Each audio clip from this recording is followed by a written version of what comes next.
ተሰደብኩ ብሎ ሰው ራሱን ያጠፋል? የኛ ፈጣሪ መድኃኒዓለም እርቃኑን አለ የተሰቀለው ስለኛ። ኃጢአት ነውርን የሌለበት እሱ ምን ጥቅም ልታገኝ? ሰይጣን በጣም አደገኛ ተዋጊ። ወደ እግዚአብሔር መንግስት እንዳንገባ እንዳንጸድቅ በምድር ላይ ያለንን ህይወት ባልተገባ መንገድ እንድናጠፋ ያደርገናል። ስለዚህ ሰዎች ትንሣኤውን እንዳያምኑ ተሰርቋል የሚል የሐሰት ወሬ ያስወርተው ነበር። በመቃብር ላይ ድንጋይ አድርገው እንደገና ደግሞ ሊነሳ ይችል ይሆናል ብለው ፈርተው ማለት ነው። በጣም ይገርማል። ወታደሮች ሞቶ መቃብር ገብቶ እንኳን ይፈሩት ነበር። ትንሣኤ ባይኖር ኖሮ ተስፋ የለንም። ትንሣኤ ባይኖር ኖሮ ገነት የለንም። ትንሣኤ ባይኖር ኖሮ ቁርባን ትርጉም የለው። ትንሣኤ ባይኖር ኖሮ የምንጠመቀው ጥምቀት ትርጉም የለው። እግዚአብሔር የሚታመነው በደስታ ጊዜ ብቻ አይደለም። እግዚአብሔር የሚታመነው ጤናማ በሆን ጊዜ ብቻ አይደለም። እግዚአብሔር ሊታመን የሚገባው ባገኘን ጊዜ ብቻ አይደለም። እግዚአብሔር በተዋረድንም ጊዜ ሊታመን ይገባል። በተቸገርንም ጊዜ እግዚአብሔር ሊታመን ይገባል።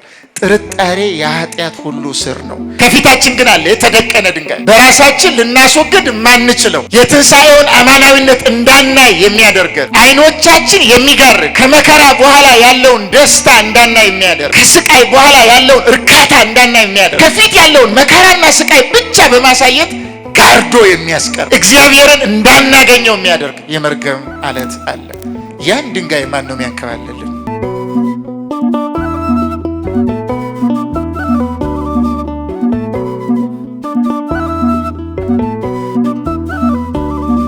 እንደ እግዚአብሔር መልካም ፈቃድ የምንማማርበት የትምህርታችን ርዕስ ድንጋዩን ማን ያንከባልልናል በሚል ይሆናል።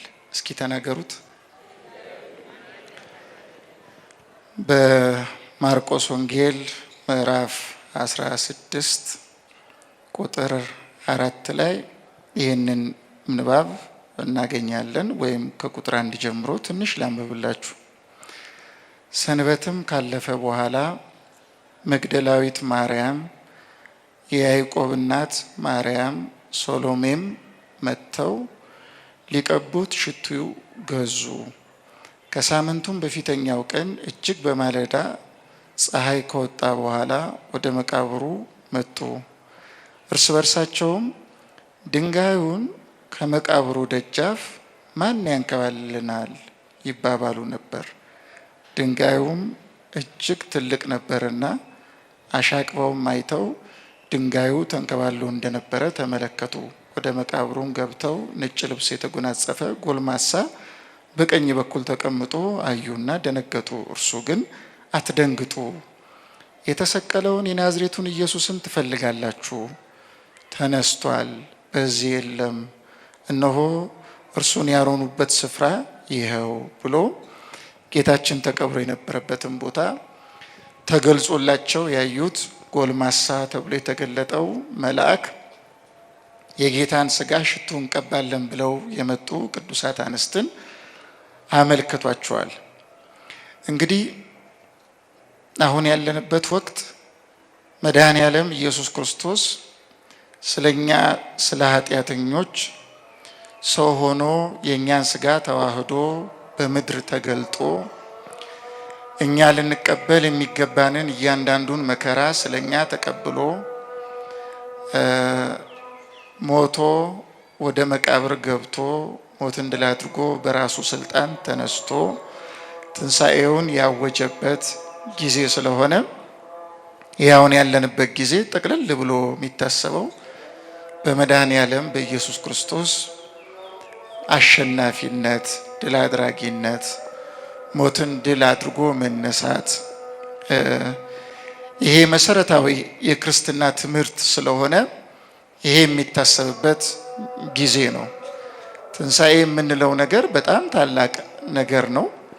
በቤተ ክርስቲያን የሚሰጡ ትምህርቶችን በአጠቃላይ ለመዳን ያስፈልጋሉ ብለን የምናስተምራቸውን ትምህርቶች ትርጉም የሚሰጣቸው እኛ ራሱ የምንኖርበትን የኑሮ ትርጉም በትክክለኝነት የምንቀዳበት ታላቅ ምስጢር የተፈጸመበት ወቅት ነው። ከዚህ የተነሳ ይህን ወቅት የበዓሉን ታላቅነት ለመናገር አባቶቻችን ጌታችን ከተነሳበት ዕለት ጀምሮ እስከ 50ኛው ቀን ያለውን 50 ዕለታት እንደ አንድ ዕለት በመቁጠር የመድኃኔዓለም የኢየሱስ ክርስቶስን ትንሣኤ ያስባሉ። ትንሣኤ ባይኖር ኖሮ ምን ይሆን ነበረ? ጌታችን ሞቶ ወደ መቃብር ገብቶ ሞትን ድል አድርጎ ባይነሳ ኖሮ ምን ይሆን ነበረ ብለን ጥያቄ ብንጠይቅ አሁን ሆኖ ስላላየ ነው፣ ምን ይሆን እንደነበረም ስላልቀመስ ነው፣ በተግባር ስላላወቅ ነው ቀላል መስሎ ሊታየን ይችል ይሆናል። አዳምና ሔዋን ዕፀ በለስን ከበሉ በኋላ ዕፀ በለስን በመብላታቸው ምክንያት በዓለም ላይ ጨለማ ሰፎ ነበረ። እግዚአብሔር አልብሷቸው የነበረው ብርሃን በኃጢአታቸው ምክንያት ተወስዶባቸው ነበረ።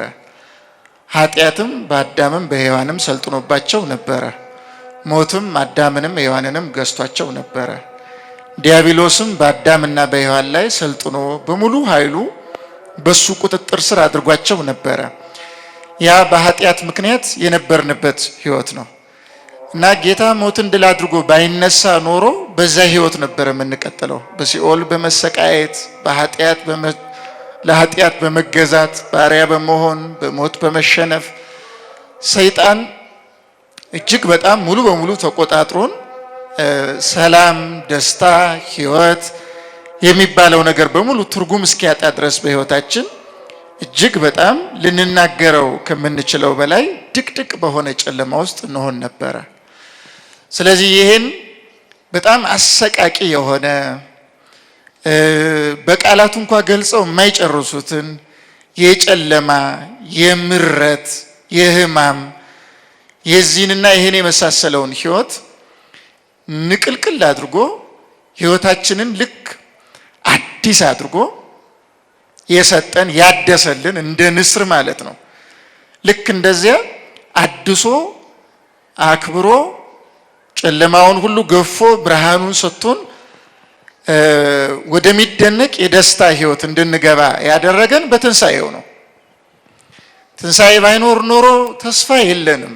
ትንሣኤ ባይኖር ኖሮ ገነት የለንም። ትንሣኤ ባይኖር ኖሮ ቁርባን ትርጉም የለውም። ትንሣኤ ባይኖር ኖሮ የምንጠመቀው ጥምቀት ትርጉም የለውም። ለምን?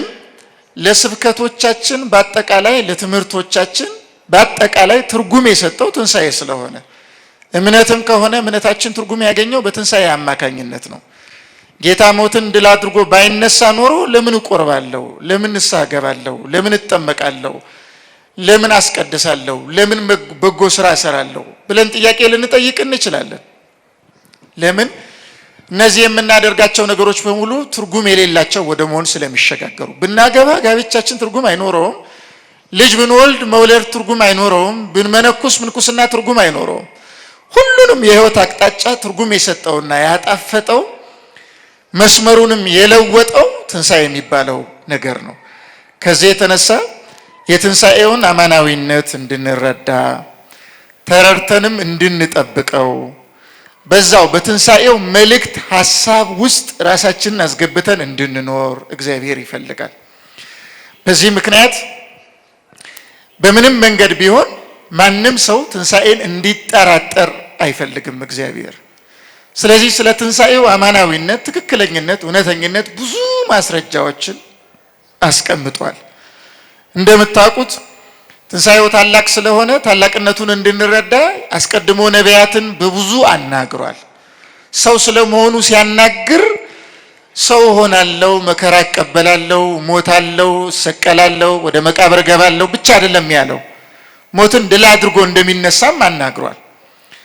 ስለዚህ የስብከት ሁሉ ማዕከል ነው ትንሣኤ የሚባለው ነገር ማለት ነው እና በዚህ ምክንያት ይህንን በዓል ይህንን ጊዜ የማሸነፍ ነፃ የመውጣት ሰይጣን ያፈረበት እኛ ደግሞ ነፃ የወጣንበት ኃጢአት ድል የተደረገበት እኛ ደግሞ በኃጢአት ላይ ኃጢአትን ያስወገርንበት በእኛ ላይ የነበረው ስልጣን የተገፈፈበት ሞት በኃጢአት ምክንያት ወርሶን ነበረ። አሁን ደግሞ ያን የወረሰንን ሞት መድኃኔዓለም ክርስቶስ እሱ ሕይወት ነውና በእኛ የሰለጠነውን ሞት ሊያስወግድልን ሞት የወረሰውን የእኛን ሰውነት በተዋሂዶ ገንዘብ አደረገና በእርሱ ሕይወትነት ወርሶን የነበረውን ሞትን በሕይወቱ አጠፋው። ቅዱስ ቄርሎስ ዘእስክንድርያና ቅዱስ አትናቴዎስ የተባሉ የቤተክርስቲያን ሊቃውንት እንደሚናገሩት አምላክ ሰው እስከመሆን ድረስ የደረሰው በእኛ ላይ ሰልጥኖ የነበረውን ተቆጣጥሮን የነበረውን ሞትን በሕይወቱ ሊወርሰውና ሊያስወግደው ነው። ስለዚህ ይሄ ወቅት ማለት ሞት የተሸነፈበት፣ እኛ ነፃ የወጣንበት፣ ሰይጣን የተሸነፈበት፣ ኃጢአት ከነምክንያቱ የተነቀለበት፣ የሰው ልጆች ወደሚደነቅ ብርሃን የገቡበት፣ አማናዊውን ደስታ የቀመሱበት፣ ሰላማቸው የተመለሰበት፣ ወደ እውነተኛው እግዚአብሔር ወዳዘጋጀላቸው መንግስት እንዲገቡ ዝግጅት የሚያደርጉበት ወቅት ነው እና በዚህ ምክንያት ቀደም ብዬ እንደተናገርኩት ይህን የትንሣኤውን አማናዊነት አስቀድሞ በነቢያት አናግሯል። በነቢያት ብቻ አላናገረም። በኋላ ሰው ሆኖ በተገለጠበት ጊዜ እርሱ ራሱ ነቢያት የተናገሩለት አምላክ ወልደ አምላክ የተባለ ስግው ቃል ኢየሱስ ክርስቶስ በስጋዌው ጊዜ የስብከቱ ማዕከል የነበረው እሱ ነው። ይህን ቤተ መቅደስ አፍርሱት በሶስተኛው ቀን አነሳዋለሁ ብሎ ተናግሯል። ይህን የተናገረው ስለ ብዙ ጉዳይ ነው። አንደኛ ስለ ራሱ ሰውነት ነው። ሁለተኛ ስለ አዳም ነው የተናገረው። አዳምን ሞት ወርሶት ስለነበረ እና እነሱ ራሱ ይናገራሉ። 46 ዓመት የፈጀብንን ቤተ መቅደስ አፍርሱትና በሶስተኛው ቀን አነሳዋለሁ ትላለህን ብለውታል ጌታችንን። ዮሐንስ ወንጌል ምዕራፍ 2 ቁጥር 18 ላይ እንደተጻፈው አውግስጢን የተባለ ሊቅ ይሄን ሲተረጉም ምንድነው ያለው? 46 ዓመት የፈጀብንን ቤተ መቅደስ በሶስት ቀን አፍርሱትና አነሳዋለሁ ትላለህን ብለው የተናገሩት እግዚአብሔር ሲያናግራቸው ነው። ልክ ነው። ቤተ መቅደሱ 46 ዓመት ፈጅቷል። ያም ያመለክት የነበረው የአዳምን ስም ነው። አዳም የሚለው ስሙ ራሱ በግሪክ በቁጥር ስናደርገው 46 ማለት ነው። አዳም የሚለው ቀለሞቹ ሲተረጎሙ ማለት ነው። በዚህ ምክንያት 46 ዓመት የፈጀብንን ቤተ መቅደስ ታፈርሳለህ፣ እንደገና በሶስተኛው ቀን አነሳዋለሁ ትላለህን አሉ። በምስጢር አምላክ ሰው ሆኖ የመጣው በኃጢአት ምክንያት ሞት ሰልጥኖበት በሞት ምክንያት ደግሞ ፈርሶ በስብሶ ይቀር የነበረውን የአዳምን ሰውነት መፍረስን ሊያስወግድለት ሞትን ሊሽርለት ስለሆነ በምስጢር 46 የምትለው አዳምን ታመለክት ነበር። ስለዚህ አማናዊው አምላክ ስግው ቃል ኢየሱስ ክርስቶስ እውነተኛ የሆነው አምላክ የትንሣኤውን አማናዊነት በዚህ መንገድ ነው የገለጸው። ይህም ቤተ መቅደስ ታፈርሳላችሁ በሶስተኛው ቀን አነሳዋለሁ ብሎ አፍርሱት አይነሳም ቢል ኖሮ ትምህርቱ ብዙ ጣዕም አይኖረውም ነበረ። ስለዚህ ነቢያትን አናግሯል። እርሱ ራሱ ይሄን አድርጓል። ከዛ በኋላ ደግሞ በመጻሕፍት ማጻፍ ብቻ አይደለም፣ በሐዲስ ኪዳን መጻሕፍት ማጻፍ ብቻ አይደለም። 10 ጊዜ ሞትን ድል አድርጎ ከተነሳ በኋላ ራሱን ገልጧል። እሱ ከተነሳበት ዕለት ጀምሮ እስካረገበት ድረስ በ40 ቀን ውስጥ 10 ጊዜ ተገልጧል። 10ሩን ጊዜ የተገለጠው ማንም ሰው በሱ ትንሣኤ እንዳይጠራጠር ነው። ትንሣኤው አማናዊ ስለሆነ ማለት ነው። ይህም ብቻ አይደለም ያደረገው። ሞትን ድል አድርጎ ሲነሳ መቃብር ክፈቱልኝ፣ መግነዝ ፍቱልኝ ሳይል በተዘጋ መቃብር ነው የተነሳው። በተዘጋ ባልተከፈተ ማንም ባልከፈታት እንደታተመች ነው የተነሳው እና ይህም በጣም ብዙ ሀሳቦችን የያዘ ነው። ሲነሳ ደግሞ በመቃብሩ ላይ የመግነዙን ጨርቅ ጥሎ ነው የተነሳው። የመግነዙን ጨርቅ ይዞ መነሳት ይችላል፣ ወይም የመግነዙን ጨርቅ ማጥፋት ይችላል፣ ከዛ አካባቢ ማስወገድ ይችላል። ግን ሲነሳ በተነሳበት የመቃብር ቦታ ላይ የመግነዙን ጨርቅ አስቀምጦ ነው የተነሳው። ለምን? ሰዎች የሱን ትንሣኤ እንዳይጠራጠሩ። የመግነዙን ጨርቅ ባዩ ጊዜ መቼስ አንድ አካል ከሞተ በኋላ ሞቶም ከተቀበረ በኋላ ያን የተቀበረውን አካል አይሁድ ያስወሩት እንደምታውቁት ሰርቀውታል ብለው ነው። አልተነሳም። እስራኤል እነዚህ የሱ ደቀ መዛሙርት መጥተው ሰርቀው ወስደው ነው ብለው ነበር ያስወሩት። ስለዚህ ሰዎች ትንሣኤውን እንዳያምኑ ተሰርቋል የሚል የሐሰት ወሬ ያስወርተው ነበር። መድኃኔዓለም ደግሞ ለትንሣኤው ምስክር ይሆን ዘንድ ተሰርቋል የሚለውን ሐሳባቸው ለማፍረስ በመቃብሩ ላይ የመግነዙን ጨርቅ አስቀመጠ። ተሰርቆ ቢሆን የተገነዘበትን የመግነዝ ጨርቅ ፈተው የከበረ ሰውነቱን በምን ይዘው ሊሄዱ ይችላሉ? ያንስ እስኪያደርጉ ድረስ እዚያ ጋር ይጠብቁ የነበሩ ወታደሮች ወዴት ሄዱ? የት ሄዱ? የሚል ጥያቄ ስለሚያስጠይቅ የመግነዙን ጨርቅ ያስቀመጠው በመቃብሩ ላይ ከእንግዲህ ወዲህ ምድራዊ ልብስ የለም። አሁን የምንለብሰው ልብስ በአጠቃላይ የመጣው ከአዳም ኃጢአት በኋላ ነው። እኛ የተጠራ ነው ይሄንን ልብስ ለመልበስ አይደለም። አሁን በዚህ በምንለብሰው ልብስ እንታጀራለን አይደል? እንታበያለን። የኔ ልብስ አንዳችን ከአንዳችን በልብሳችን ሁሉ እንመካለን። መድኃኔዓለም ክርስቶስ ግን ይህን ትምክህት ነቅሎ ነው የጣለው። ጥንትም ሲፈጥረን እግዚአብሔር የፈጠረን ይህን አሁን የምንለብሰውን የሚያረጅ የሚቆሽሽ ልብስ እንድንለብስ አይደለም። አዳምን እግዚአብሔር ከፈጠረው በኋላ አልብሶት የነበረው በጸጋ እኛ እንዲህ ነው ብለን የማናብራራውን የብርሃን ልብስ ነበር ያለበሰው።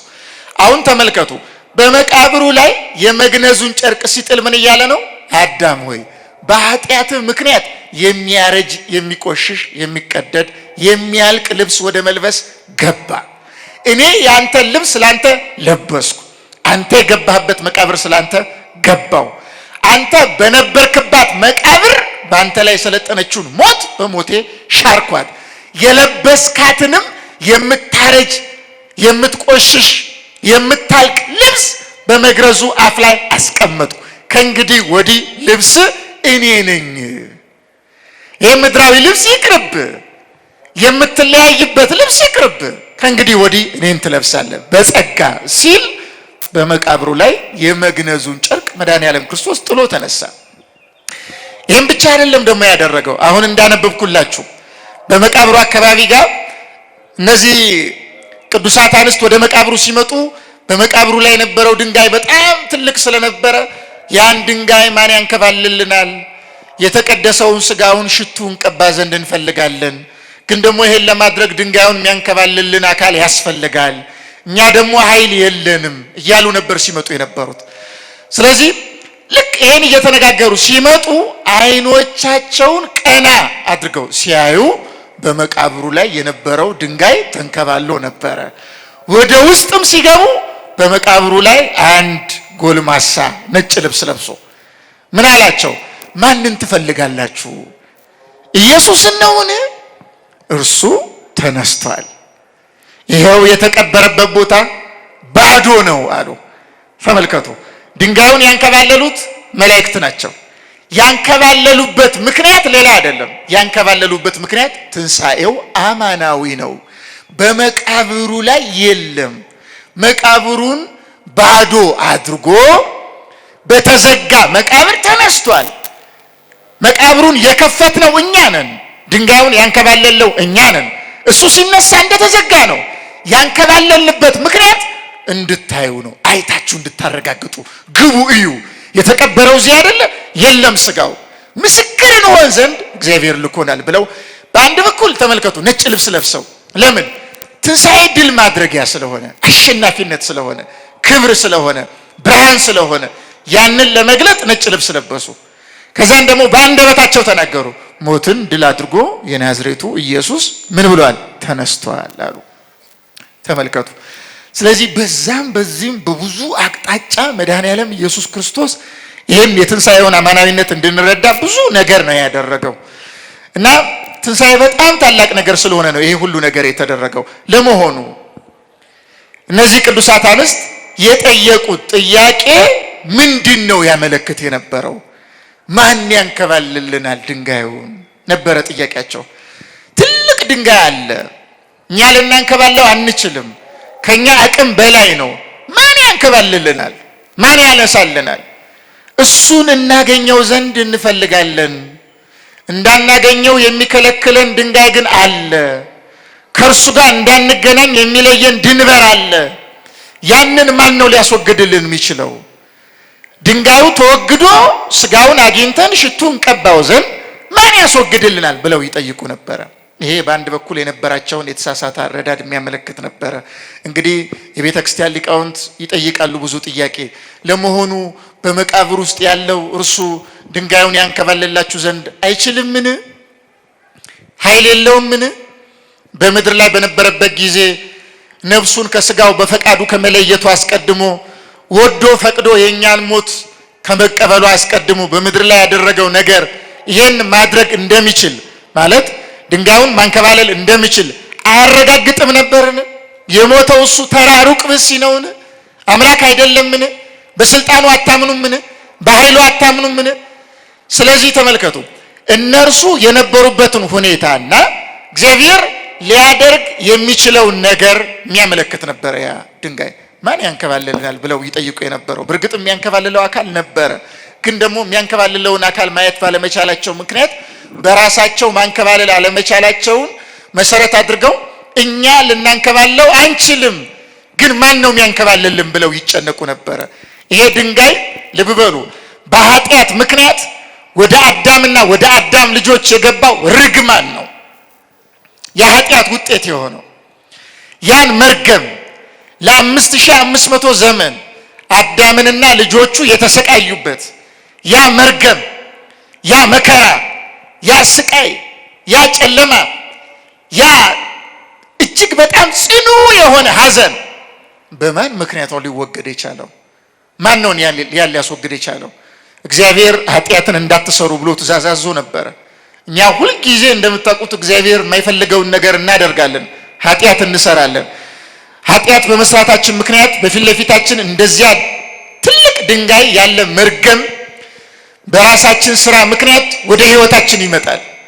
ከእግዚአብሔር በረከት ልናገኝ የተጠራን ሆነን ሳለ፣ ህይወት ልናገኝ የተጠራን ሆነን ሳለ፣ ሰላምን ልናገኝ የተጠራን ሆነን ሳለ እግዚአብሔር የሰጠንን ነፃነት በራሳችን ስተት ምክንያት ባልተገባ መንገድ ተጠቅመን ከፊት ለፊታችን ትልቅ የመርገም ድንጋይ የምንተክል በጣም ብዙ ሰዎች አለን።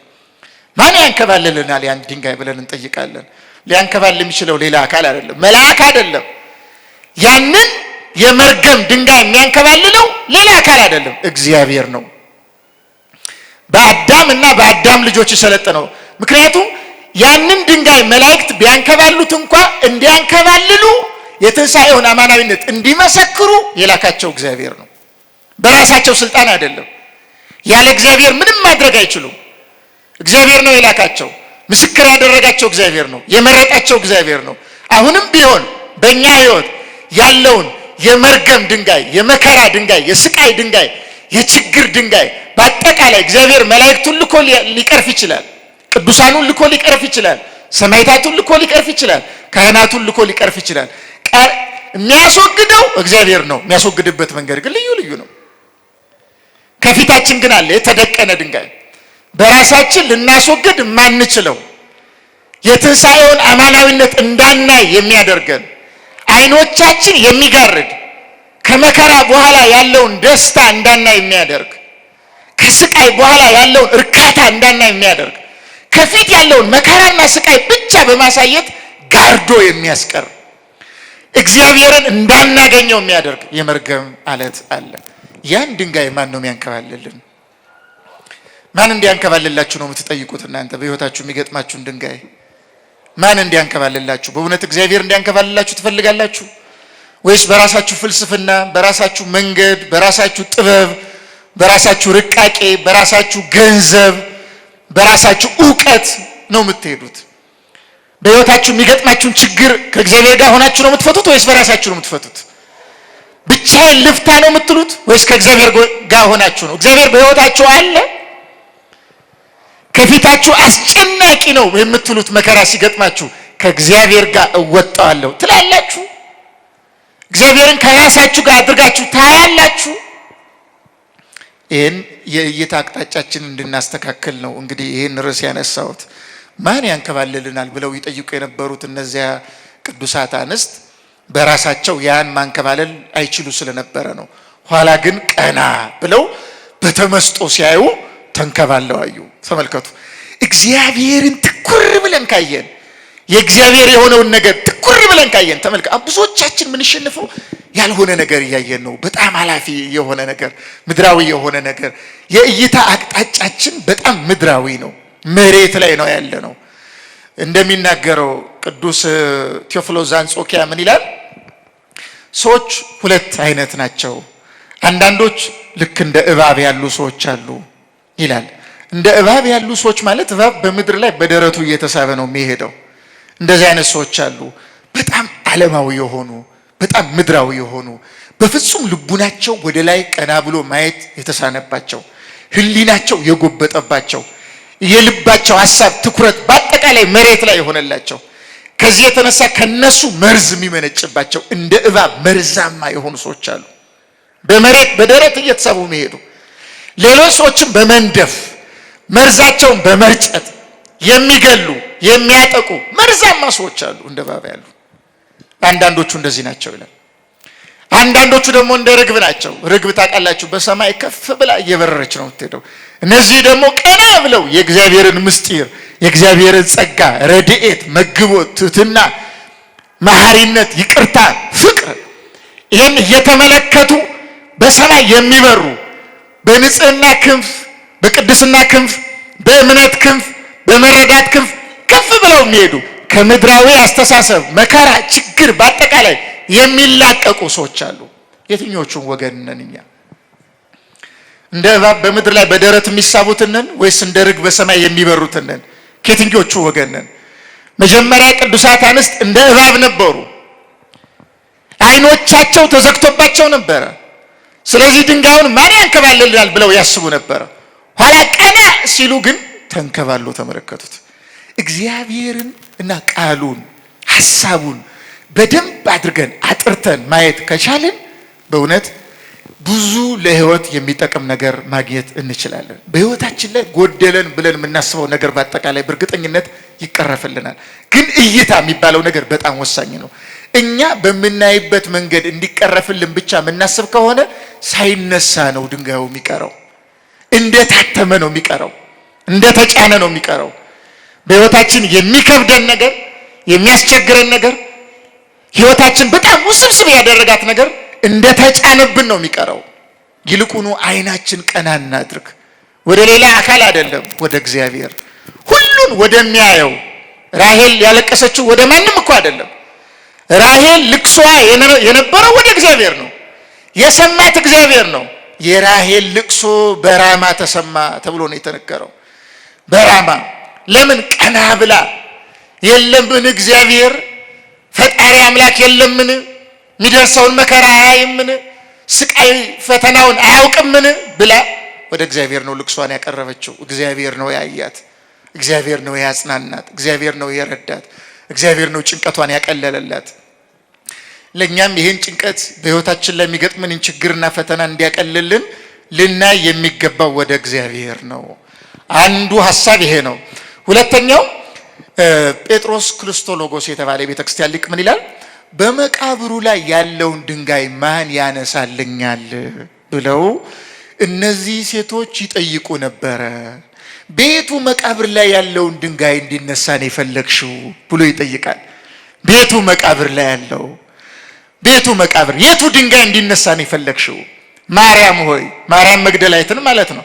አንቺ ማርያም መግደላዊት ሆይ በእውነት ክርስቶስ እንደተነሳ ማወቅ ትፈልጋለሽን? እሱን ልታገኘው ትፈልጋለሽን? እንግዲያውስ በልቡናሽ አይን ላይ የወደቀ የጥርጣሬ ድንጋይ አለ። ተመልከቱ። ልብን የሚዘጋ በእግዚአብሔር ያለንን እምነት የሚያጠፋ አለት የተባለ ጥርጣሬ ነው። አንድ ሰው በሕይወቱ በእግዚአብሔር ማመን ካቆመ የእግዚአብሔር የሆነውን ነገር መረዳት አይችልም። ማርያም መግደላዊትና ቅዱሳት አንስት ወደ መቃብሩ ስፍራ ሲሄዱ የክርስቶስን ትንሣኤ አምነው አልነበረም የሚሄዱት፣ ተጠራጣሪ ነበሩ። ለዛ ነው ጌታ ማርያም መግደላዊትን ባገኛት ጊዜ አትንኪኝ አላት። ተመልከቱ፣ አትንኪኝ አላት። ለምን? አላመንሽብኝምና፣ አልተቀበልሽምና፣ ሞትን ድል አድርጌ እንደምነሳ አልተቀበልሽምና። በጥርጣሬ ልቡና ሆነሽ አትቅረቢ ወደ እኔ። እግዚአብሔር በጥርጣሬ ልቡና ሆነን ምንጸልየውን ጸሎት አይሰማም። ተጠራጣሪ ሰው የእግዚአብሔርን ሐሳብ መረዳት አይችልም። እግዚአብሔር እምነት የሚባል ነገር ይፈልጋል። በእምነት በር በኩል ነው የሚገልጥልን። በአጠቃላይ ህይወታችሁ እንዲስተካከልላችሁ ከፈለጋችሁ እግዚአብሔር እንደሚፈልገው ሆናችሁ እግዚአብሔርን እመኑት። እግዚአብሔርን እናንተ እንደምትፈልጉት ሆኖላችሁ ሳይሆን እርሱ እንደሚፈልገው እንደሆነ ሆኖ እመኑት። ረሃብ እያመጣባችሁ ሊሆን ይችላል። ጸለያችሁ ያ ረሃብ አራቀራችሁም ሊሆን ይችላል። ህማም ገጥሟችሁ ሊሆን ይችላል። ብዙ ሱባኤ ገብታችሁ ስለት ተስላችሁ ያ ህማም አራቀላችሁም ሊሆን ይችላል። በጣም ብዙ ችግር ገጥሟችሁ ሊሆን ይችላል። ንቀትም፣ ስድብም፣ ሌላም ነገር ገጥሟችሁ ሊሆን ይችላል። ያም እያለባችሁ እግዚአብሔርን እመኑት። እግዚአብሔር የሚታመነው በደስታ ጊዜ ብቻ አይደለም። እግዚአብሔር የሚታመነው ጤናማ በሆን ጊዜ ብቻ አይደለም። እግዚአብሔር ሊታመን የሚገባው ባገኘን ጊዜ ብቻ አይደለም። እግዚአብሔር በተዋረድንም ጊዜ ሊታመን ይገባል። በተቸገርንም ጊዜ እግዚአብሔር ሊታመን ይገባል። ጥርጣሬ የኃጢአት ሁሉ ስር ነው። የአዳምና የሔዋንም የመጀመሪያ ኃጢአት ተደርጎ የሚወሰደው ዕፀ በለስን ከመብላት ቀድሞ ጥርጣሬ ነው። ዛሬ አሁን ላለን ሕይወት ትልቁ ጉዳት የጉዳታችን ሁሉ ምክንያት በይፋ ኃጢአት እንድንሰራ፣ በይፋ እንድናመነዝር፣ በይፋ እንድንጨፍር፣ በይፋ እንድንጠላላ፣ በይፋ ያልተገባ ነገር እንድናደርግ፣ በአደባባይ ነውራችንን ሳንሰቀቅበት እንድንናገር እያደረገን ያለው በእግዚአብሔር ተጠራጣሪ የሆን በመምጣታችን ምክንያት ነው። እግዚአብሔርን ልቡናችን በእውነት ቢያምነው ኖሮ ላመነው አካል ይገዛ ነበረ። ያመነው አካል የሚወደውን ነገር ያደርግ ነበረ። እስኪ አስቡ። እናንተ ልቡና ላይ ነው ይላል ሊቁ። በእናንተ ልቡና ላይ ነው። ዘይት ልንቀባው ወይም ሽቱ ልንቀባው እንፈልጋለን ትላላችሁ። ሽቱ ልትቀቡ የሚገባው የእናንተ ልቡና ነው። ያልበራውን፣ የተዘጋውን፣ ጥርጣሬ አንቆ የያዘውን፣ የመድኃኔዓለምን ትንሣኤ ያልተረዳውን፣ ትንሣኤን ካልተረዳ በአጠቃላይ ቅድም እንደነገርኳችሁ ሕይወት ትርጉም ስለማይኖረው ትንሣኤን ሳትረጂ ሳትቀበይ እንዴት ወደ ጌታ የመቃብር ስፍራ ትገሰግሻለሽ? የምትሄጂው መነሳቱን ለማየት ነው ወይስ እንደሞተ በዚያው መቃብር ውስጥ ነው ያለው ብለሽ ትንሣኤ የሌለው ያላሸነፈ ክርስቶስን ፍለጋ ነው የሄድሽው? ማንም ፍለጋ ነው የሄድሽው? ክርስቶስ ሞትን ድል አድርጎ ተነስቷል። አንቺ ግን እየሄድሽ ያለሽው ተቀብሮ ያለውን ስጋ ሽቱ ልትቀቢ ነው። ያሸነፈውን አይደለም፣ የተሸነፈውን ነው። ሞት ያሸነፈውን ነው። እንደዚህ አይነት ክርስቶስ ደግሞ የለም። በመቃብር ውስጥ ያለው ወደ መቃብር የገባው እርሱ ሞትን ያሸነፈ ነው፣ በሞት የተሸነፈ አይደለም። እርሱ እንደተዘጋ መቃብሩን ክፈቱልኝ ሳይል የተነሳ ነው። አንቺ ግን እየፈለግሽ ያለሽው እዚያው መቃብር ውስጥ የቀረውን ነው። ስለዚህ መቃብሩ የሚከፍትልሽ ትፈልጊያለሽ፣ ድንጋዩ የሚያንከባልልሽ ትፈልጊያለሽ። ከዚህ ህይወት ውጪ፣ ከዚህ ህይወት ውጪ እያለ ይወቅሳታል። ለእኛም ሲሆን እንደዛ ነው። በጥርጣሬ ህይወት ካለን እግዚአብሔርን ካልሰማ ነው የእርሱን ቃል ትክክል ነው ብለን ካልተቀበልን ህይወታችን ጤናማ ሊሆን አይችልም። ፍሬም ልናፈራ አንችልም። በነገራችን ላይ ፍሬ ልናፈራ አንችልም። እንደምታውቁት በመጽሐፍ ተነግሯል። መልካም ዛፍ ሁሉ መልካም ፍሬ ያፈራል፣ ክፉ ዛፍ ደግሞ ምንድነው የሚያደርገው? ክፉ ፍሬ ያፈራል። ዛፍ ሁሉ ከፍሬው ይታወቃል። ወኩሉ እጽ ይታወቅን ፍሬው እያአርሩ በለስ ማስዋክ። ከእሾ በለስን አናገኝም።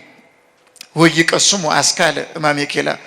ደግሞ እንደዚሁ አስካልን እንደዚህ ያለ የሚጣፍጥ ጥሩ ነገርን ከአሜኬላ ከእሾ ልናገኝ አንችልም። በቃ እምነታችን ነው ለፍሬ የሚያበቃል። እምነት በጣም ወሳኝ ነገር ነው። የእግዚአብሔር የሆነውን ነገር እንድንጽናና፣ እንድንረጋጋ፣ ሰላማዊ ሰው እንድንሆን፣ ሰላም የሚያላብሰን እምነት የሚባለውን እምነት በጣም ወሳኝ ነው በህይወታችን። በክርስትና ህይወት እመቤታችን ትልቁ ነገሯ እምነት ነው። ትልቁ ነገሯ ቃየልን ከአቤል የለየው እምነት ነው። ቃየል አማኝ አልነበረም፣ አቤል ግን አማኝ ነበረ። በእግዚአብሔር በማመኑ ምክንያት ነው እግዚአብሔር አቤልን የመረጠው የወደደው፣ ከአቤል ሐሳብ ጋር የተስማማው፣ መስዋዕቱን የተቀበለለት። ዛሬ የምንጸልየውን ጸሎት የምናቀርበውን መስዋዕት በአጠቃላይ እግዚአብሔር ሊቀበል የሚችለው በእምነት ያደረግን እንደሆነ ነው። ስለዚህ እምነት ራሱ ጸሎትንም በሉት መስዋዕትንም በሉት አገልግሎትንም በሉት ዋጋ እንዲያገኝ የሚያደርግ ኃይል ነው እምነት። እና እምነት በጣም መሰረታዊ የሆነ ነገር ነው። በዚህ ምክንያት ነው ጥርጣሬ ሊወገድ ይገባል። በየልቡናችን ላይ የበቀለ ትልቅ ድንጋይ አለ። ማን ያንከባልልናል ምንለው ያን አለት ነው። እግዚአብሔር አስወግድልሃለሁ፣ እንዳትጠራጠር አደርግሃለሁ። በትንሣኤው ትጠራጠራለህን? ይሄውን ያስተምራለሁ፣ ነቢያትን አናግሬልሃለሁ። እንግዲህ ተመልከቱ፣ በዚህ ዘመን እንኳን ያለን ሰዎች የጌታን ትንሣኤ እንዳንጠራጠር እስካሁን ድረስ ጌታ ሞትን ድል አድርጎ በተነሳባት በዚያች የመቃብር ቦታ ላይ የትንሣኤውን ብርሃን ይገልጣል። እስካሁን ድረስ ታውቃላችሁ፣ በዓመት አንድ ጊዜ ያኔ ሞትን ድል አድርጎ በተነሳባት በዚያች ቀን ሞትን ድል አድርጎ ሲነሳ እንደምታውቁት ሮማውያን ወታደር ትጥቃቸውን ታጥቀው ጌታ ሞትን ድል አድርጎ የሚነሳ ከሆነ በሽጉጥ ብለን እዛው እንጥለዋለን ብለው ትጥቃቸውን ታጥቀው ቆመዋል። እንግዲህ በታተመ መቃብሩን አትመው በመቃብር ላይ ድንጋይ አድርገው እንደገና ደግሞ ሊነሳ ይችል ይሆናል ብለው ፈርተው ማለት ነው። በጣም ይገርማል። ወታደሮች ሞቶ መቃብር ገብቶ እንኳን ይፈሩት ነበር። ይሄ ሁሉ እንዲደረግ የተደረገው እንዲሁ ዝም ብሎ አይደለም። አሁን አንድ ሰው ከተቀበረ በኋላ ይፈራል ሊነሳ ይችላል ተብሎ፣ ግን አስቀድሞ ጌታ እነሳለሁ ብሎ ስለተናገረ ይሄ ሰው የሚናገረውን ነገር ስለሚያደርግ ምናልባት እንደተናገረው በሶስተኛ ቀን ሊነሳ ስለሚችል እንዳይነሳ ብለው በመቃብር ጋር ወታደሮች ቆመው ነበር። ጌታ ምን አደረገ? እርሱ ቢነሳ እዛው እንይዘዋለን ብለው የነበሩ ወታደሮቹን አቅማቸው ምን እንደሆነ እንዲያውቁ በሚነሳበት ጊዜ ብርሃኑን ገለጠ። ብርሃኑን ሲገልጥ ወታደሮች እንደ በድን ሆኑ ይላል ማቴዎስ ወንጌል ምዕራፍ 28 ላይ።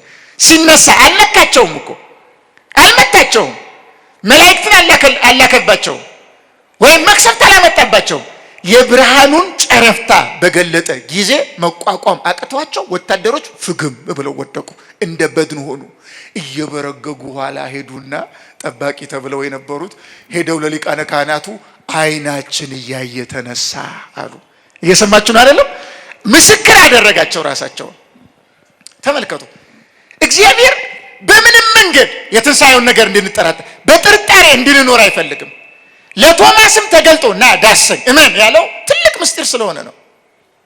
በአንጻረ ቶማስ ደግሞ እኛም እንዳንጠራጠር ዛሬ ትንሣኤ የሚጠራጠር ሰው አሁን ተመልከቱ፣ ብዙ ሰዎች ራሳቸውን ለምን ያጠፋሉ? እነ ታድሮስ ያዕቆብ ማላትን የመሰሉ አባቶች ተስፋ የሚቆርጡ ሰዎች አሉ ይላሉ። እርግጥ ብዙ ሊቃውንት ይህን ጽፈዋል።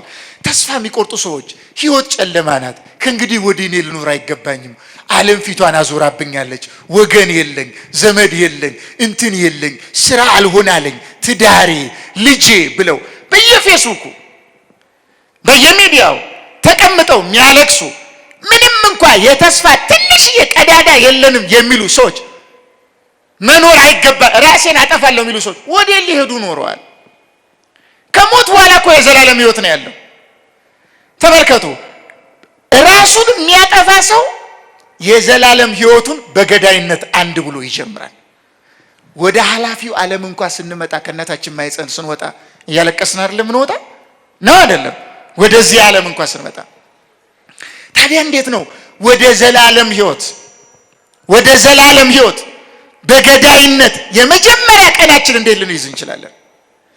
ተመልከቱ፣ በመጪው ሕይወት ተስፋ የሌለው ሰው፣ መጪውን ሕይወት የማያምን ሰው በራሱ ላይ ያልተገባ ነገርን ያደርጋል። ተሰደብኩ ብሎ ተናኩ። አሁን በቅርብ አንዲት ልጅ በሚዲያ ሲነገር እንደነበረው ሰደቡኝ ብላ ራሷን አጥፍታለች።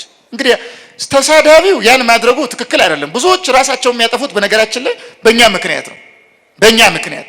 በእኛ ወራዳነት፣ ስርዓት አልበኝነት፣ ስግብግብነት፣ ጭካኝነት፣ ዋዛ ፈዛዛ ወዳጅነት፣ ስንፍና ይህንና ይህን በመሳሰለው ነገር ምክንያት ነው። ለሌሎች ሰዎች ልንሰጣቸው የሚገባውን ፍቅር ባለመስጠታችን ምክንያት። ግን ያ ቢሆን አሁን ሴቲቱ ራሷን አጠፋች። እንግዲህ ያን በማድረጓ ምን ጥቅም ልታገኝ ኖረዋል? ምን ጥቅም ልታገኝ? ሰይጣን በጣም አደገኛ ተዋጊ ነው። ወደ እግዚአብሔር መንግስት እንዳንገባ እንዳንጸድቅ በምድር ላይ ያለንን ሕይወት ባልተገባ መንገድ እንድናጠፋ ያደርገናል። ምንም እንኳን ድርጊቷ ያን ማድረጓ የሚያሳዝን ቢሆንም ጭንቅላት እስካላት ድረስ የፈለገ ነገር እኮ በነገራችን ላይ ስሜታዊ መሰደብ ካለመፈለግ የተነሳ እንዴ ተሰደብኩ ብሎ ሰው ራሱን ያጠፋል። የኛ ፈጣሪ መድኃኒዓለም እርቃኑን አይደል የተሰቀለው ስለኛ? ኃጢአት ነውርን የሌለበት እሱ እኛን ስለማዳን መጥቶ አልተሰደበም፣ አልተገረፈም። እንግዲህ እኛ ከሱ በምን ተሽል ደግሞ እንነሳሰራለን? ስንት ኃጢአት በሐሳብ ምንሰራ፣ በንግግር ምንሰራ፣ በተግባር ምንሰራ ሰዎች ብንሰደብ ምን ብርቅ ምን ድንቅ ነው? ስንት ቅድስና ያላቸው አባቶች ተሰድበዋል። ስንት እናቶች ተሰድበዋል። ስንት ሰማዕታት ተሰድበዋል። እንደዚህ አይነት ውሳኔ ስሜታዊ ስንሆን፣ ጨኳይ ስንሆን፣ ጽኑ እምነት የሌለን ስንሆን ትንሽዬ ነገር ነው የምትጎዳ። በጣም ትንሽዬ ነገር። ምናልባት ደግሞ አንዳንድ ሰው አይ የተወጋ አንተ እኮ ይሄ ገጥሞ ቢሆን ኖሮ ምናምን ሊል ይችል ይሆናል። እንደ የገጠማቸው ስንት ነበሩ። ሰማዕታት በሚታረዱበት ጊዜ አራጆቻቸውን ይሰድቧቸው ነበረ። በሚሰቀሉበት ጊዜ ይሰድቧቸው ነበረ። ይጸልዩላቸው ነበር። ይልቁን ጌታ በመስቀል ላይ እንዳለው እንዴ እስጢፋኖስን ድንጋይ ይዘው መጥተው በድንጋይ ሊወግሩት ጭንቅላቱን በሚሉበት ጊዜ ምንድነው ያለው? ሰማይ ተከፍቶ የእግዚአብሔርን ልጅ በእግዚአብሔር ቀኝ ቆሞ አያለው አለና አባት ሆይ የሚያደርጉትን አያውቁምና ምን በላቸው አለ፣ ይቅር በላቸው። ገዳዮቹን በእርግጥም የሚያደርጉትን አያውቁም። ሕይወት ጨልሞባቸዋል። ጭካኔ በልቡናቸው ሰልጥኗል። አለት ነው እሱ። በልባቸው ላይ የጭካኔ አለት ስላለ አንተን ማየት አልቻሉም። እኔ ግን አንተን አያለሁ። መከራ እያደረሱብኝ ያሉ ሰዎች የሚያደርጉትን አያውቁምና እባክህ ይቅር በላቸው። ቅዱስ ጳውሎስን የሚያክል ታላቅ ሐዋርያ የበቀለው ቅዱስ እስጢፋኖስ በጸለያት በዚህ ጸሎት ነው። ለምን? እስጢፋኖስ እንዲወገር ካደረጉት ሰዎች መካከል ቅዱስ ጳውሎስ አንዱ ነበር። አውግስጢኖስ የተባለ ሊቅ ምን ይላል? እስጢፋኖስ አባት ሆይ የሚያደርጉትን አያውቁምና ይቅር በላቸው ሲል እግዚአብሔር የቅዱስ ጳውሎስን ልቡና መለሰለት። በኋላ ቅዱስ ጳውሎስ ጌታን በደማስቆ ያገኘዋል። በኋላ ይመለሳል ወደ ክርስትና የቤተ ክርስቲያን መዶሻ እስኪሆን ድረስ ብርሃን ዓለም የዓለም ብርሃን እስኪሆን ድረስ ብዙ ትምህርት አስተምሯል ቅዱስ ጳውሎስ። ስለዚህ ኦርቶዶክሳውያን ጨለማ እንደዚህ ያለ ድንጋይ በሕይወታችን የሚገጥመን የጥርጣሬ በተለይ ጥርጣሬ በጣም አደገኛ በሽታ ስለሆነ መዋጋት አለብን። ያንን ነው ማን ያንከባልልናል ሲሉ የነበረው። እግዚአብሔር ያንከባልልናል። ጥርጣሬያችን ይነቅልልናል። የቶማስን ጥርጣሬ እንደነቀለው የኤማሁስ ሰዎች እየሄዱ እያለ ተጠራጥረው በነበረበት ጊዜ በመካከል ተገኝቶ አስተምሮ የትንሣኤውን አማናዊነት የቅዱሳት መጻሕፍትን ምስጢር ገልጦ ነግሮ አይኖቻቸውን እንዳበራ እርግጠኛ ሆኜ ነግራቸዋለሁ። በእግዚአብሔር ካመን በእርሱ ካልተጠራጠርን እግዚአብሔር ይገልጥልናል። ወደ እርሱ ከቀረብን እግዚአብሔር ይፈነቅልልናል፣ ያስወግድልናል ያን አለት። አንዱ ምስጢር ይሄ ነው። ሌላኛው ድንጋዩ በመቃብሩ ላይ የነበረው ድንጋይ ማን ያንከባልልናል ይሉ ነበረ። ልክ ነው፣ ማን ያንከባለዋል? ይሄ ኦሪትን የሚያመለክት ነበረ። ኦሪት ንባብ ናት፣ ወንጌል ደግሞ ትርጓሜ ናት። ኦሪት ጥላ ናት፣ ወንጌል አካል ናት። ስለዚህ ድንጋዩን ማን ያንከባልልናል? ለምን? በኦሪት ሕጉ የተጻፈው በምን ላይ ነበረ? በአለት በድንጋይ ላይ ነበር። በድንጋይ ላይ ሕጉ በዚያ ተጽፎ ነበረ። አሁን ተመልከቱ፣ አካሉ መጥቷል። አካሉ አማን። አሁን እግዚአብሔር የእርሱን ሕግ መጻፍ የሚፈልገው በእኛ ልቡና ነው። በእኛ ልቡና እኛ አሁን ለእግዚአብሔር ሕያዋን መጻሕፍቶች ነን። ቅዱስ ጳውሎስ በተለይ ቆሮንቶስ መልእክት ላይ ምን ይላል? እናንተ የክርስቶስ መልእክታት ናችሁ። እስኪ ተናገሩ፣ የማን መልእክታት ናችሁ አለ? የክርስቶስ መልእክታት። አሁን እስኪ ራሳችሁን ስትገመግሙ የማን መልእክታቶች የሆናችሁት ይመስላችኋል? የክርስቶስ መልእክታት ነን እኛ ማለት እንችላለን? ሰይጣን በእኛ መልእክቱን አያስተላልፍም? ንግግሮቻችን ላይ ሰይጣን የለም? ትዳራችን ላይ ሰይጣን የለም? ሀሳባችን ላይ ሰይጣን የለም? በዕለት ዕለት ስራችን ላይ ሰይጣን የለም? እንግዲህ የማ መልእክታት ነን እኛ? እንድንሆን ይጠበቅ የነበረው የክርስቶስ መልእክታት እንድንሆን ነው። ሰዎች እኛ ሲያዩ በእኛ ክርስቶስ እንዲያዩ ነው። እኛ ግን በእኛ እያሳየን ያለነው ክርስቶስን ሳይሆን ሰይጣንን ነው፣ ርኩሰትን ነው፣ ሽንፈትን ነው፣ ስንፍናን ነው፣ ስግብግብነትን ነው፣ ዋዛ ፈዛዛን ነው። በቃ ቀላል የሆነው ነገር፣ በጣም ምድራዊ የሆነውን ነገር። እንግዲህ ሰዎች እኛን ሲያዩ እንዴት አድርገው ክርስቶስን ያገኙት? ሰማይ አንድ ነው እኮ የምናየው እላይ ያለው። በዚያ ሰማይ ላይ ፀሐይ ካልወጣ በቀር ፀሐይ ልናይ እንችላለን? በዚያ ሰማይ ላይ ፀሐይ ካልወጣ በቀር ቀን የምንለው ነገር ሊመጣልን ይችላልኛ? አይችልም። ክርስቲያን እኮ እግዚአብሔር ለተባለ ፀሐይ ሰማዩ እኮ ነው። አሁን ሌላው እኛን ሲያይ በእኛ ፀሐይ ጽድቅ የሆነውን ክርስቶስን ማየት ይፈልጋል። በዚህ ሰማይ ካልሆነ በቀር ፀሐይን ማየት እንደማንችለው፣ ፀሐይ ካልወጣ በቀር ቀን ሊኖር እንደማይችለው፣ ጨለማ ተወገደ ልንል እንደማንችለው፣ ብርሃን ምንለው ጊዜ እንደማይኖረው፣ የሥራ ጊዜ ምንለው ነገር እንደማይኖረው፣ ልክ እንደዚያ በጣም ብዙ በመጨነቅ ያሉ፣ ግራ በመጋባት ያሉ፣ በመወዛገብ ያሉ፣ በጣም በብዙ ጨለማ ውስጥ ያሉ ብርሃን ይፈልጋሉ፣ ፀሐይን ይፈልጋሉ። በእኛ ክርስቶስን ማየት ይፈልጋሉ። ክርስቲያን ክርስቶስ ለተባለ ሰማይ ፀሐይ ሰማይ ሆኖ መግለጥ አለበት። ሰማይ ሆኖ ያ እንዲሆን ነበር የተጠራ ነው። ድንጋዩን ማን ያንከባልልናል? ምስጢሩን ማን ያሳየናል? ትርጓሜውን ማን ያሳየናል? አካሉን ማን ያሳየናል? ያያችሁ የኦሪት ትርጓሜ አካል ክርስቶስ ስለሆነ ማለት ነው። ያንን ማን ያሳየናል? ክርስቶሳዊነትን ማን ያሳየናል? እስቲ ለሁሉ ራስን አሳልፎ መስጠት፣ እርስ በርሳችን አንዳችን ለአንዳችን ራሳችን አሳልፈን እስክንሰጥ ድረስ አንዳችን እንወዳለን፣ አንዳችን ለአንዳችን እንራራለን፣ አንዳችን የአንዳችን ሸክም እንሸከማለን። በቃ አሁን እኮ በጋራ እኮ መሰዳደብ፣ መተቻቸት፣ መነቃቀፍ፣ መቀያየም የሚሸከም የለም። ክርስቶስ ዓለምን ይሸከማል። እኛ ግን አንዳችን መሸከም አቅቶናል። ክርስቶስ ለዓለም በመስቀል ላይ የይቅርታ ቃል ያሰማል። እኛ ግን እርስ በርሳችን ይቅር ልንባባል አልቻለም። አንዳችን ከአንዳችን ጋር በብዙ ቂምና ተንኮል ሴራ እየተጠባበቅን ያለን ሰዎች አለን። ይሄንን ነው ድንጋዩን ማን ያንከባላል? ወደ ትርጓሜ አትመጡም፣ ወደ ምስጢር አትመጡም፣ ወደ አዲስ ኪዳን ሕይወት ከፍ አትሉም፣ ቅዱሳት መጻሕፍትን አትረዱም። ልክ ነው። ድንጋዩን አንከባለው የነበሩት እነማን ናቸው?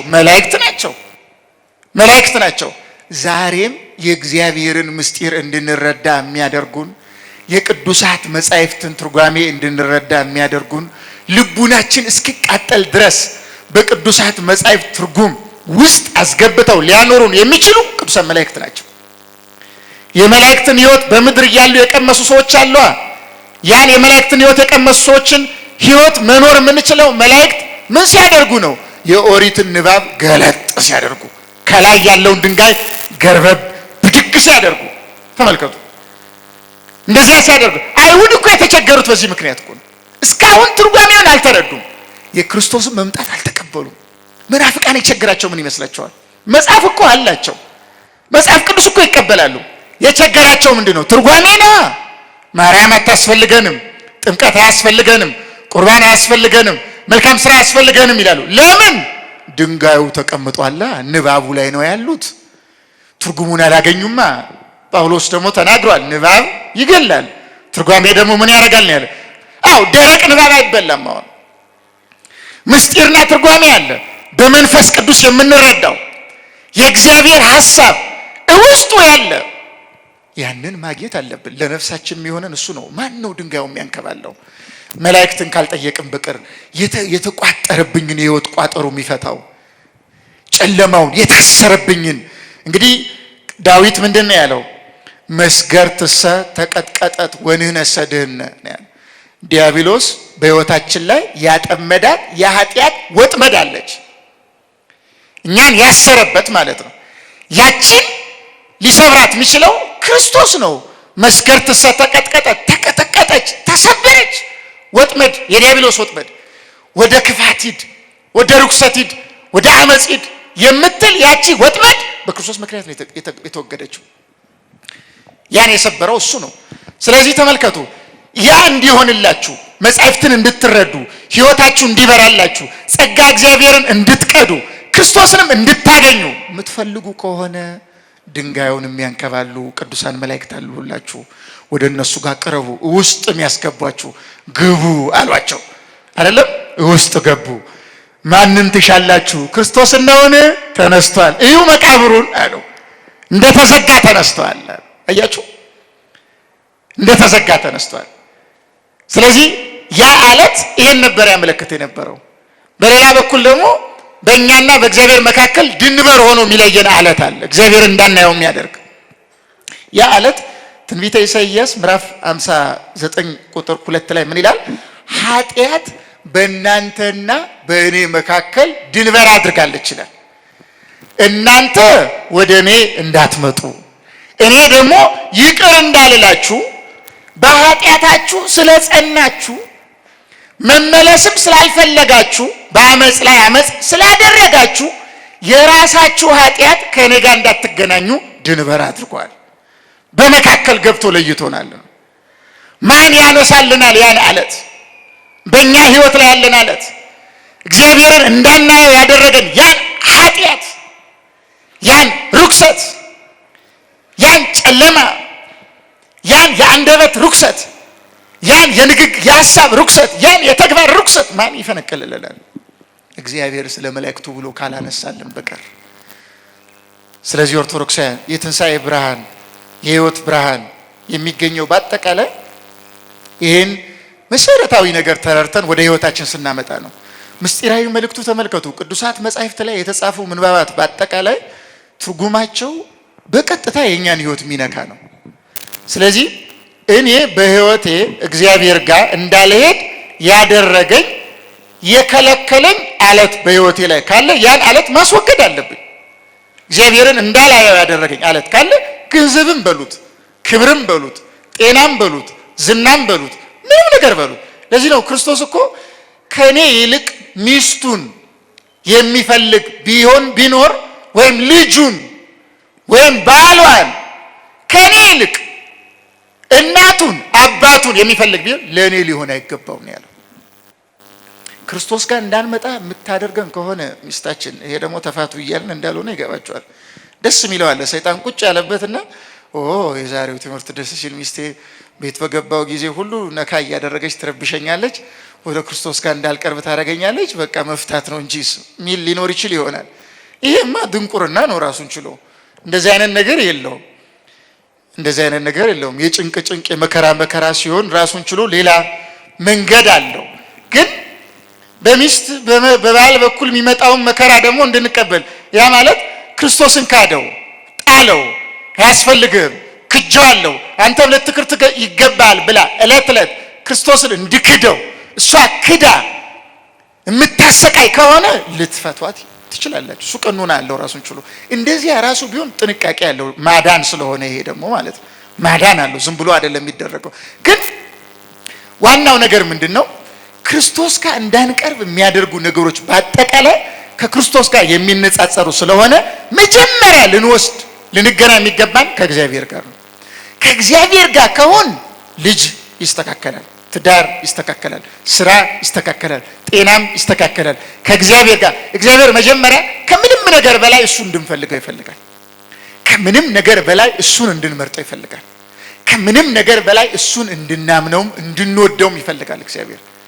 ያን እንድናደርግ ምንም ነገር በእግዚአብሔር ላይ ተጨማሪ ወይም ተነጻጻሪ ሊሆንብን አይገባም በሕይወታችን። እሱን ነው የሚለን። ማን ነው እኔን እንዳታይ ያደረገ? ወደ እኔ እንዳትቀርብ ያደረገ ምንድን ነው? እነዚያን ነገር አስወግዳቸው፣ እነዚያን አለቶች ፋቃቸው፣ ወደ እኔ ና ነው የሚለን እግዚአብሔር። ስለዚህ ኦርቶዶክሳውያን ክርስቲያኖች ለራሳቸው ይህን ጥያቄ ጠይቁ። ምንድን ነው ወደ ጌታችን እንዳልሄድ፣ ወደ እርሱ ቃል እንዳልሄድ፣ ሐሳቡን እንዳልሸከም፣ ፈቃዱን በሕይወቴ እንዳልተገብር፣ ወደ እሱ እንዳልሄድ ማን ነው አዚም ያደረገብኝ? ማን ነው ያን ትልቅ ድንጋይ የጫነብኝ? ማን ነው ያን አለት በልቡናዬ ላይ አድርጎ በሐሳቤ ላይ አድርጎ እሱ ጋር እንዳልቀርብ ያደረገኝ ማን ነው? ማን ነው የሚለው ጥያቄ ጠይቁ። እግዚአብሔር ጋር እንዳትመጡ የከለከላችሁን እንደ አለቱ እንደዚያ አለት ተተክሎ ጸንቶ ቁጭ ብሎ እኛ እስክንጨነቅ ድረስ ማን ያንከባለዋል? አቅም የለኝም ኃይል የለኝም ብለን ስናስብ፣ ስንፈራ፣ ስንደነግጥ እንግዲህ መላእክትን የላከውም ለዛ ነው። ጭንቀት፣ ድንጋጤ፣ ረብሽ፣ እንደዚህ ያለ አቅም ማጣት፣ ይህን የመሰለውን ነገር በሙሉ የሚወገደው ወደ መላእክትም ስንቀርብ ነው። መላእክትንም ስንለምናቸው ነው። ለምን?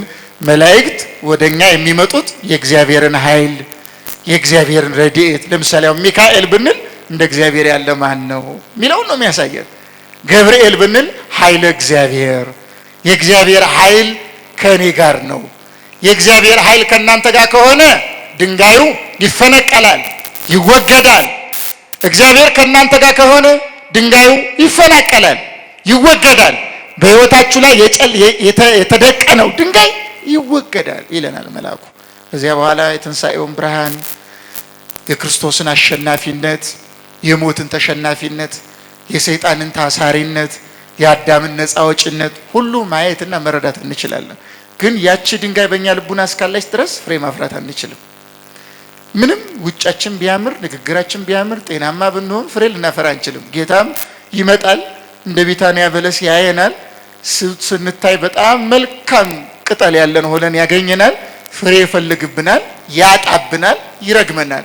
ለዘላለም ፍሬ አይገኝብሽ ብሎ መስቀል አድርገን ቤተክርስቲያን እየመጣን እየተመላለስን ዝግት ያለ ልቡና ዝግት ያለ ከአለት በላይ እጅግ አደገኛ አለት የተጫነበት ልቡና ኖሮን ካገኘ እግዚአብሔር ቃሉን ልኮ ነቢያትን ልኮ ይሄ ዜማው፣ ሰዓታቱ፣ ማህሌቱ፣ ቅዳሴው፣ ገድላቱ እነዚህ ሁሉ ተነበው ተነግረው የማይመለስ የተዘጋ ልቡና ከሆነ ያለው ፍሬ አይገኝብህ ብሎ ነው የሚሄደው። እግዚአብሔር በቸርነቱ እንዲህ ከመባል ሁላችንም ይሰውረን። እንደነዚያ ቅዱሳት አንስት ድንጋዩን ማን ያንከባልልናል ብለን ስንጠይቅ በህይወቴ የገጠመኝን ችግር ማን ያርቅልኛል ስንል እግዚአብሔር መልአኩን ልኮ ድንጋዩን፣ መከራውን፣ ችግሩን ይሄን የመሰለውን በህይወታችን ላይ ወደ እግዚአብሔር እንዳንቀርብ ያደረገንን ነገር በሙሉ አስወግዶ ወደ ትንሣኤው ብርሃን እንድንገባ እንዲያደርገን የሱ ቅዱስ ፈቃድ ይሁንልን።